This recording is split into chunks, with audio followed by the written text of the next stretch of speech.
po na nakatira ng tulong ng Iglesia ni Cristo ang marami pong residente sa Ilocos Sur na biktima po ng pananalasa ng Bagyong Julian.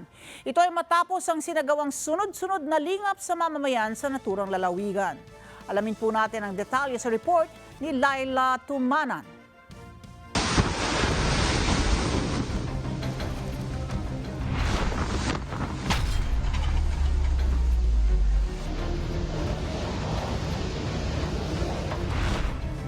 Nagdulot ng matinding pinsala ang Bagyong Julian sa Northern Luzon, partikular sa mga naninirahan sa seaside o tabing dagat kung saan ang mga kabahayan at kabuhayan ay napinsala.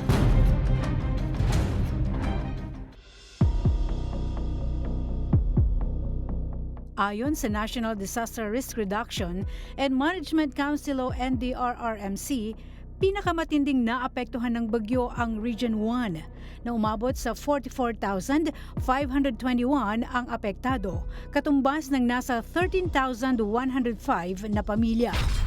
Maging ang Region 2 at Cordillera Administrative Region. Nakapagtala pa ng mga pagguho ng lupa dulot ng malalakas na hampas ng hangin at ulan sa mga lugar na dinaanan ng bagyo.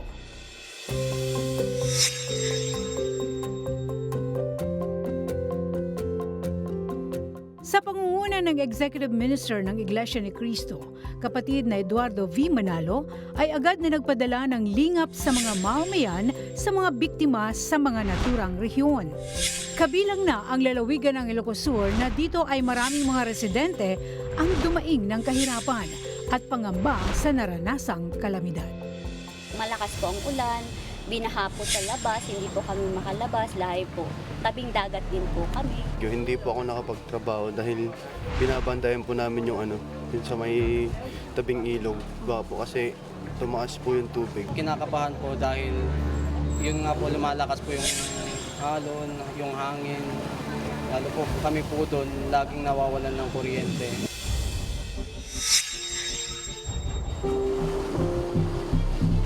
Apektado lalo na ang pangunahing kabuhayan ng mga mangingisda.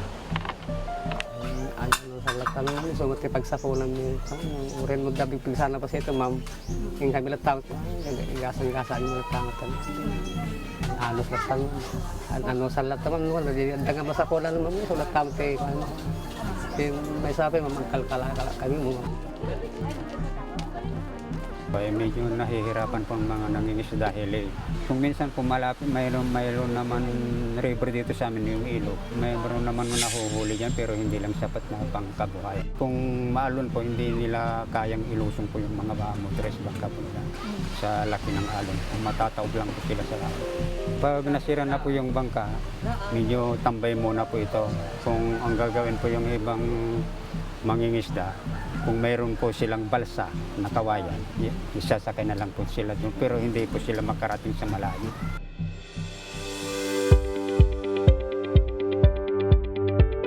Magkakasunod na lingap sa mamamayan ang isinagawa ng Iglesia ni Cristo sa tatlong dako sa Ilocos Sur.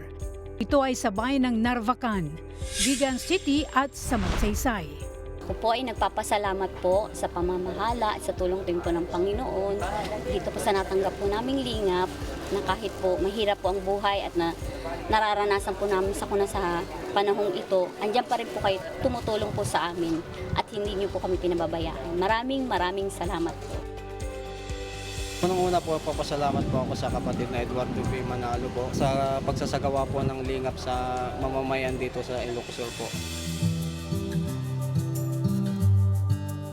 Isa lang ang lalawigan ng Ilocos Sur sa mga probinsya na pinagdausan ng sabay-sabay na agarang paglingap ng Iglesia ni Cristo bunga ng pananalasa ng Bagyong Julian. Laila Tumanan para sa Mata ng Agila, matatag, matapang, matapat.